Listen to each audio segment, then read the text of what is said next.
오늘 말씀도 지난 주일에 말씀드렸듯이 한 주간 특별 새벽 부흥의 경건의 능력을 입으라라고 하는 말씀의 큰 주제 아래서 지난 주일에 경건의 능력을 입는 것에 있어 우리가 성령을 구하는 일이 필요하다 말씀을 드렸고, 한 주간 성령의 능력을 입은 경건의 모습들이, 능력이 무엇이고 또 어떤 곳에 있고 어떻게 나타나고, 또 능력을 입은 자들이, 충만을 입은 자들이 어떤 것을 해야 할 때 그것이 기도이고, 그 기도의 내용이 무엇이어야 경건한 능력으로 우리에게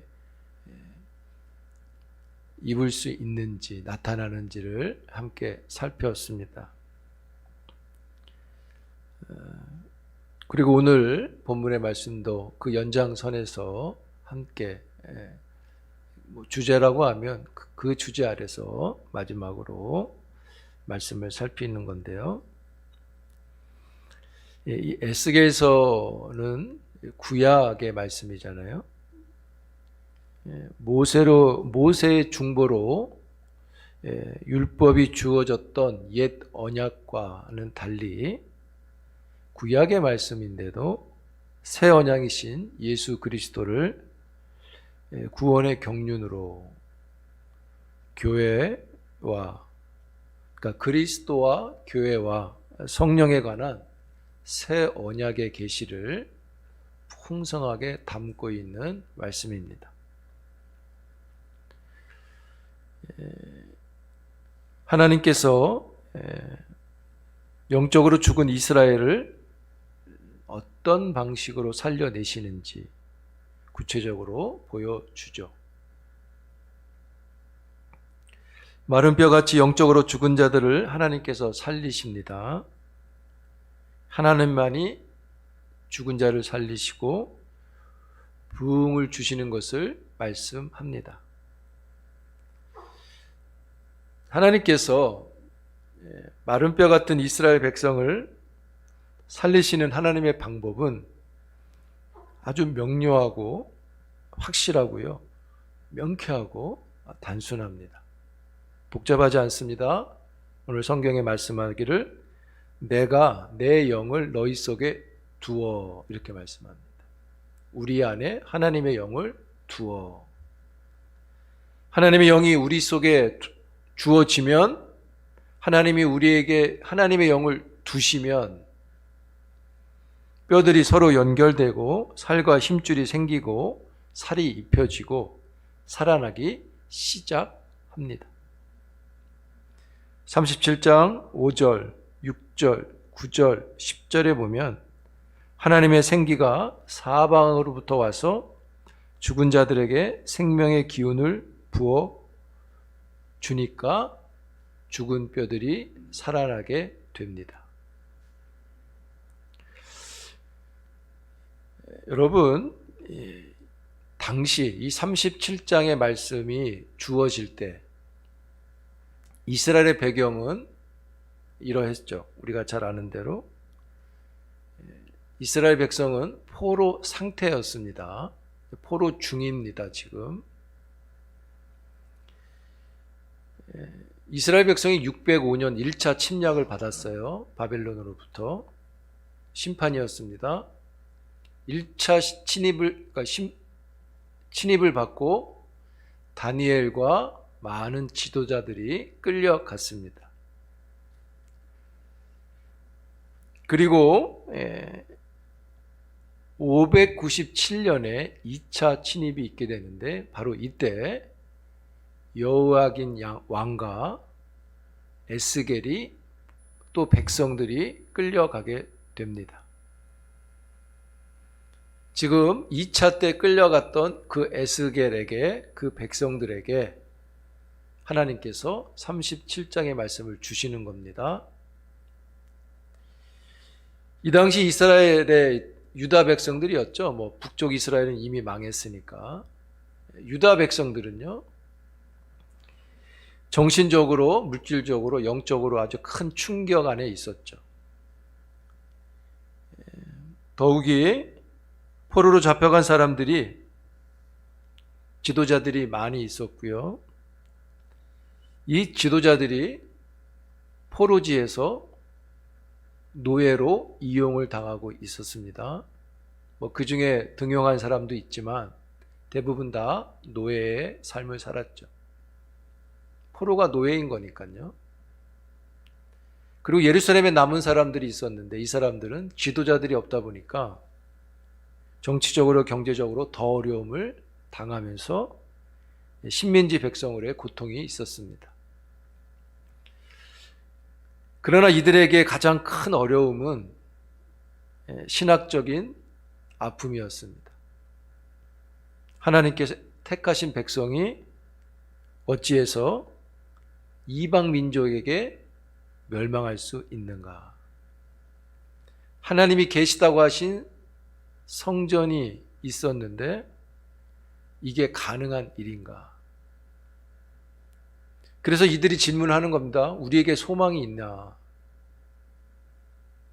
그렇게 믿었던 성전이 있고 하나님이 계심에도 이런 일이 있다면 하나님은 무엇을 하시는 것인가?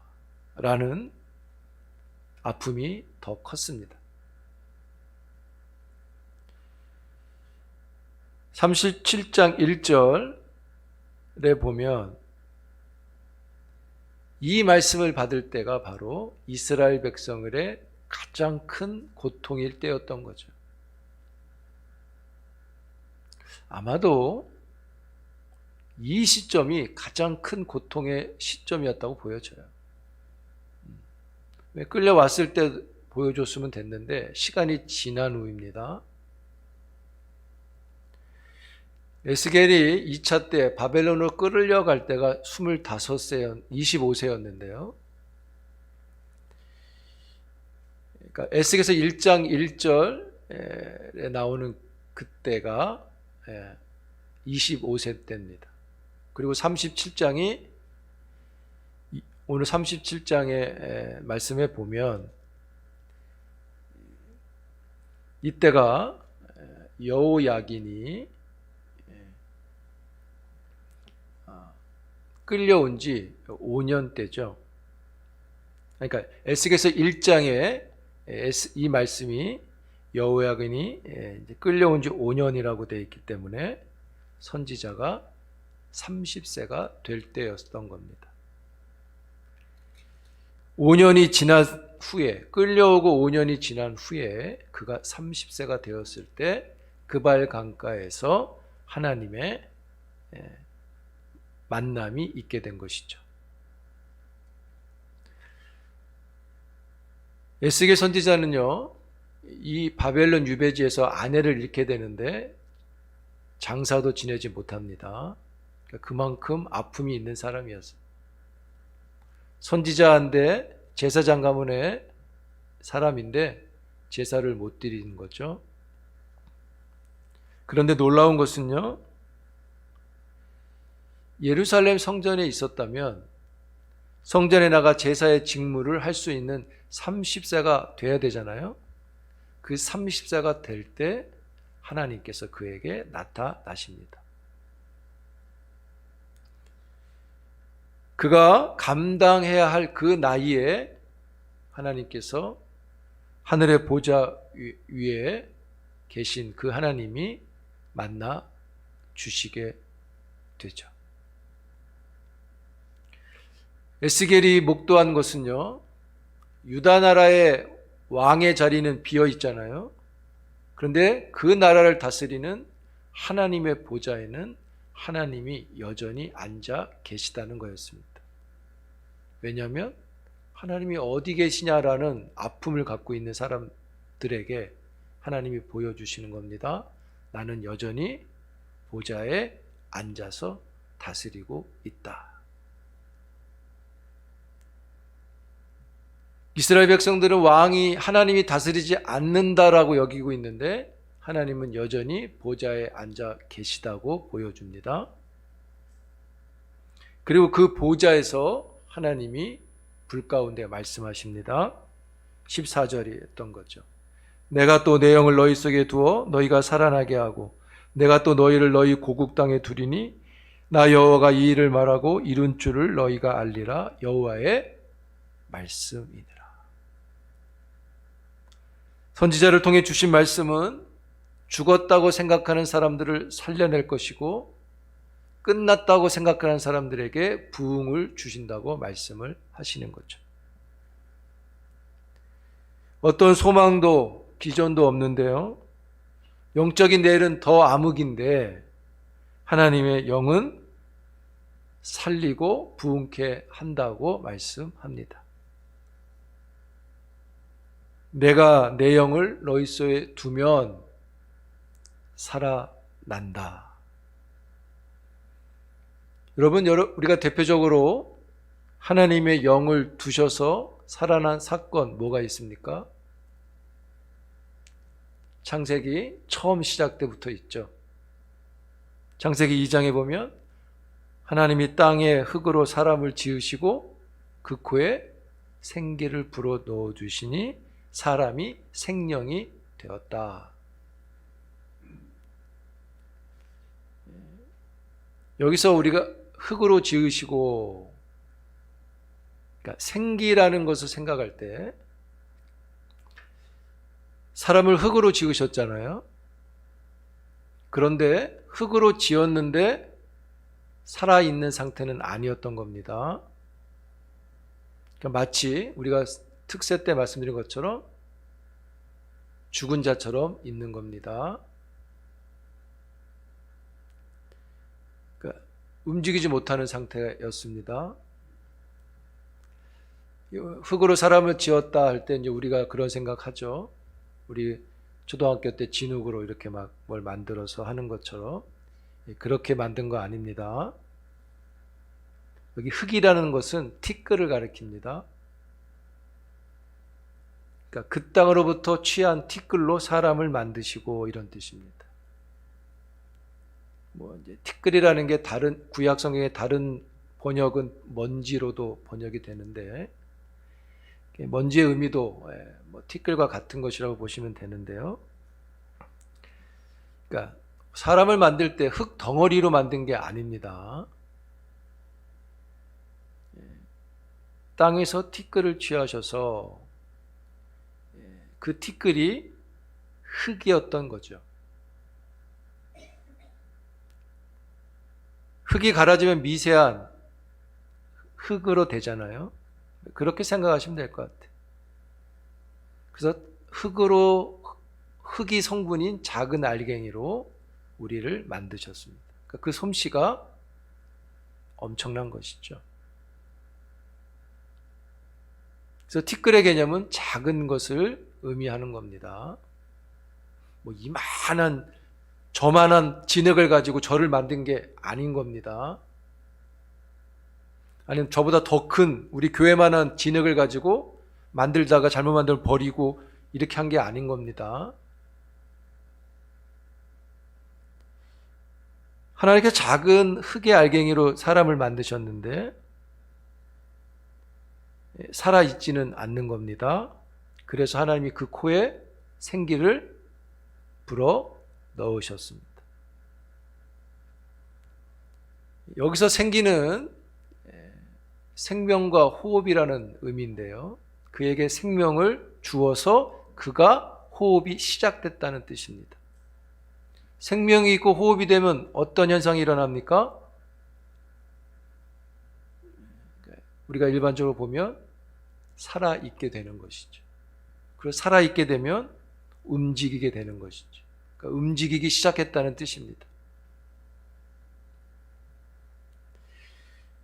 코에 생기를 불어 넣으셨다 할 때 이렇게 한 거 아닌 겁니다. 자꾸 이런 식으로 해서 특별 기도할 때 인도자들이 막 이런 표현을 하게 되는데 그게 잘못된 거예요. 생명을 주셨다는 것이 맞는 겁니다.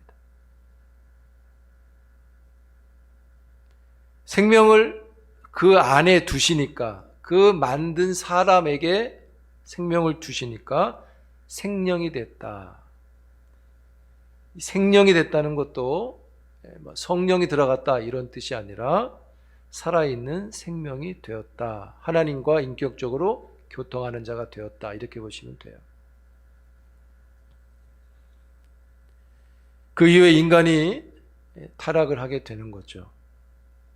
그러나 하나님은 타락한 인간을 살리시려고 아담을 하와를 살리셨는데 그들이 타락함으로 이제는 타락한 인간을 살리시기 위해서 하나님의 영을 개인이 아닌 민족에게 두시려고 아브라함을 부르신 겁니다. 그래서 아브라함이 하나님의 영을 받아 사는 자가 되고 부흥을 하게 되죠. 하나님의 뜻을 이루게 됩니다. 때로는 신앙이 약해서 혼란스러울 때도 있었지만 하나님은 그때마다 하나님의 영을 아브라함 안에 두셔서 죽지 않게 하십니다. 그리고 히스기야 왕 때, 이 에스겔 이전에 히스기야 왕 때 이스라엘의 대대적인 종교 개혁이 일어나죠. 그때도 하나님의 영을 그들 안에 두셨던 것이고 그 영혼들이 살아나게 하셨고 부흥하게 하신 것이죠. 심지어 이스라엘이 바벨론 포로였지만 70년 만에 돌아온 것도 하나님의 영이 그들 안에 두셨기 때문에 나타난 것입니다.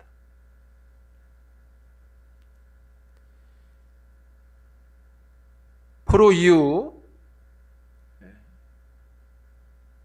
에스라서 10장에 보면 커다란 영적인 부흥이 있게 되는데요.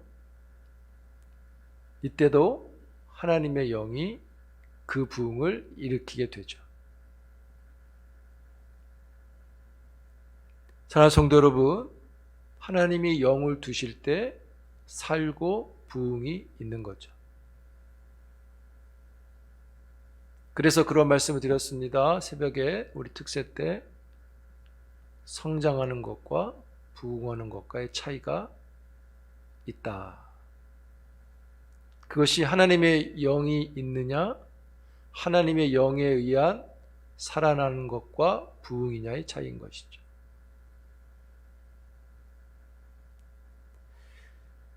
근데 여러분, 구약에 이런 놀라운 일들이 하나님의 영에 의해서 나타나고 살아나게 되고 부흥이 일어났는데요. 이 하나님의 영을 너희 속에 두신다라는 것은 구약 시대에는 어떤 현상으로 나타나냐면 사건들 속에 나타나게 됩니다. 또 포로의 사건, 어떤 개혁의 큰 민족의 사건, 이런 사건들 속에서 일어나게 되고 아브라함도 사건 속에서 하나님의 영으로 지킴을 받고 살아나게 되고 하는 것들이 있죠. 그런데 이 구약의 사건 중심, 일 중심의 하나님의 영이 신약의 시대에 와서는 사건의 중심보다는 관계 중심으로 우리 안에 내주하게 됩니다. 예수 그리스도의 십자가의 구속을 통해서 성령의 내주하심은 일 중심이 아니라 율법 중심이 아니라 제사 중심이 아니라 하나님과의 관계 중심으로 제사나 율법이 아니라 우리 안에 있게 되어지죠.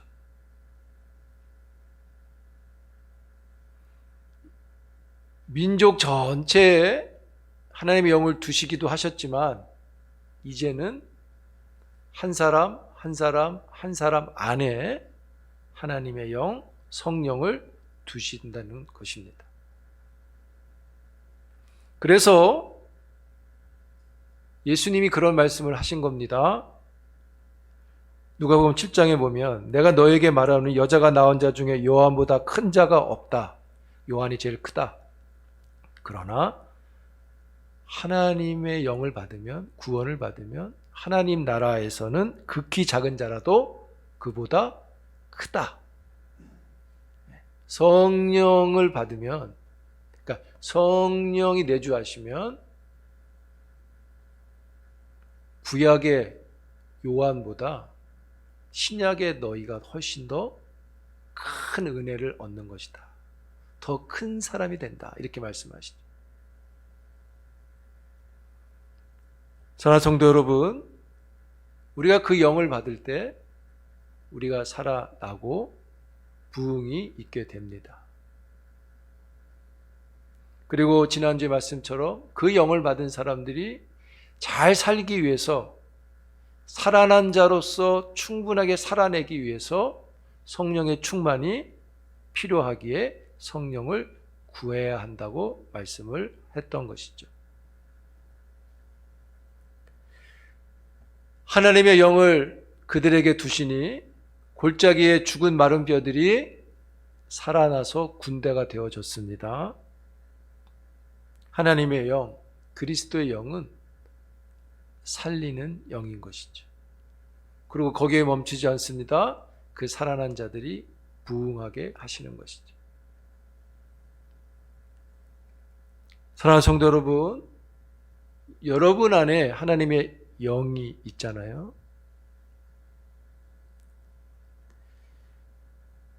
그래서 그들을 향해서 성경이 이야기합니다.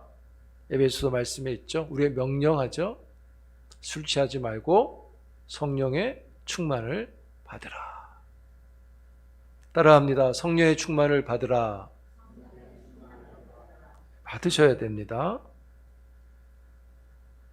왜 받으라고 하는 겁니까?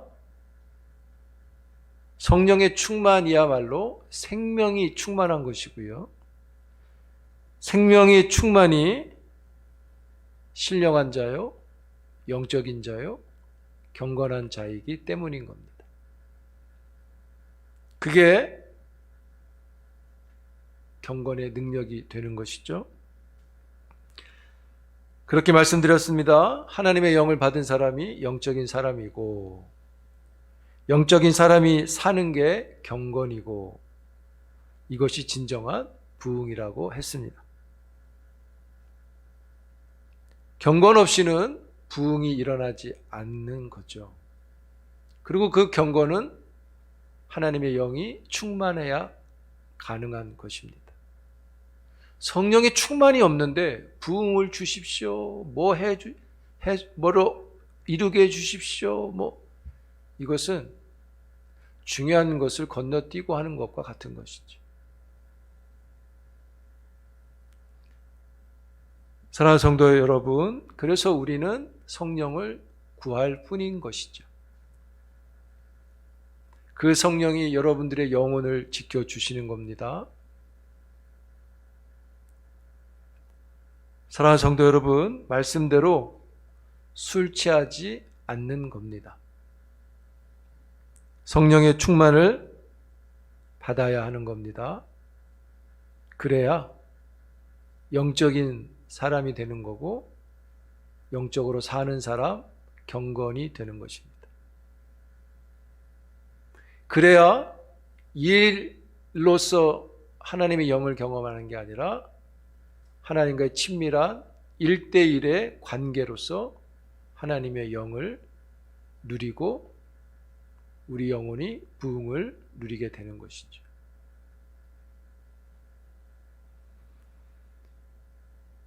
새벽에 그랬죠. 성전에 있는 것이 다는 아닌 거다. 그 안에 진리와 영으로 예배하는 자가 되어야 하는 것이다. 성령의 영이 아니면, 하나님의 영이 아니면 예배자도 못 되는 것인 거죠. 예배 참석이 예배를 보장하는 게 아니라 예배자가 되는 거라고 말씀을 드렸잖아요. 여러분, 술 취하지 마시고 성령의 충만을 받으시기를 축복합니다. 목사님, 저는 술 취하지 않습니다. 적당히 먹습니다. 이런 게 아니라 성령의 충만을 받자는 것이죠. 술이 친구가 아니라 성령을 친구 삼아야 하는 겁니다. 여기서 술은 진짜 술일도 포함이 되고 우리의 삶의 세속도 가리키고 있는 겁니다. 술은요, 우리의 모든 것을 죽입니다. 그러나 하나님의 영은, 성령은 모든 면에서 우리를 살게 하고 부흥케 합니다. 믿으시기 바라요. 사랑하는 성도 여러분, 다시 우리 안에 두신 그 하나님의 영을 충만하게 해달라고 기도하시길 바랍니다. 성령의 충만이 우리에게는 다시 생명이고요, 우리에게 다시 부흥인 겁니다.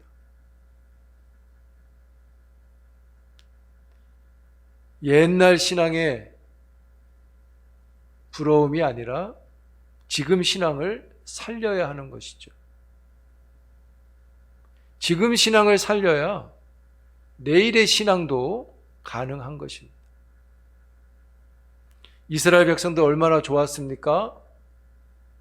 하나님이 그들을 부르시고 약속의 땅을 주시고 그곳에 성전을 짓고 하나님의 임재를 영광 가운데 경험하고 하나님이 기도하시면 다 듣겠다고 하시고 그 하나님 앞에 큰 은혜를 누렸던 사람들이잖아요. 근데 지금 그들에게 필요한 게 뭡니까? 그발 강가에서 운하를 만드는 중에, 노예로 사는 중에 그들에게 가장 필요한 것은 옛날 성전이 아니라 지금 그들이 살아나는 거라는 거죠.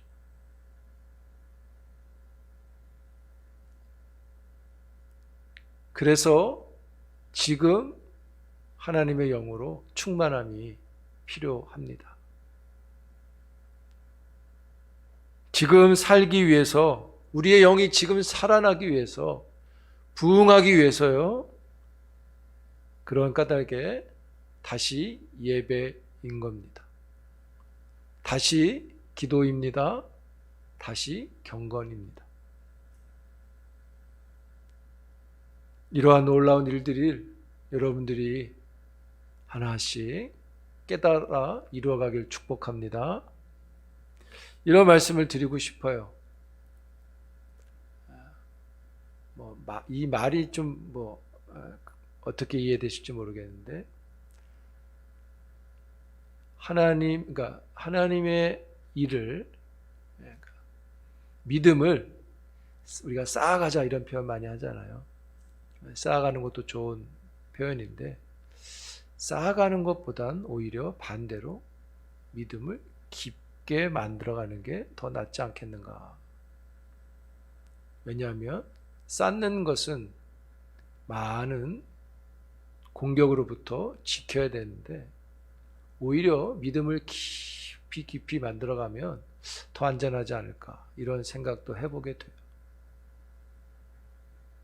사랑하는 성도 여러분, 성령을 구하시고 그 성령을 구한 이유가 우리에게 부흥을 얻게 하시는 건데요, 그 성령의 충만으로 부흥을 얻기 위해 우리가 해야 할 것은 단순하고 명쾌하고 복잡하지 않습니다. 다시 예배요, 다시 기도요, 다시 경건인 것입니다. 이런 일들을 우리에게 허락하시는 하나님 앞에서 순종함으로 감당할 수 있기를 주의 이름으로 축복합니다. 함께 기도할까요? 주의 말씀을 들었습니다. 말씀이 주시는 깨달음을 가지고 기도합니다. 하나님의 영, 성령의 충만을 구하고요, 하나님의 영을 내 안에 충만케 하셔서 살아내게 하시고 부흥하게 하옵소서. 술 취하지 않고 세속에 취하지 않고 성령의 충만으로 경건하게 하옵소서. 함께 기도합니다. 사랑의 하나님, 감사합니다. 죽은 자인 우리를 살리셨습니다. 우리 안에 하나님의 영을 주셨습니다. 하나님의 영은 살아나게 하며 부흥케 하는 귀한 은혜를 베푸십니다. 성령의 충만을 얻게 하시옵소서. 성령의 충만을 얻게 하옵소서. 성령의 충만함으로 이 영이 살아나게 하시고 부흥을 얻게 하옵소서. 술 취하지 말라 하신 말씀대로 세속에 취하지 않게 늘 깨어있는 자 성령으로 되게 하시고 성령의 충만함이 경건함으로 나아가도록 인도하옵소서. 죽은 자를 살리시는 하나님의 영이 우리 안에 있사오니 그 영을 따라 순종하며 믿음을 이루며 참된 경건한 일들을 보게 하옵소서. 아버지 하나님의 크신 일들을 우리 안에 이루시고 이 모든 것이 성령을 구하는 종들에게 열매로 보게 하옵소서. 하나님 감사합니다. 예수님의 이름으로 기도드립니다.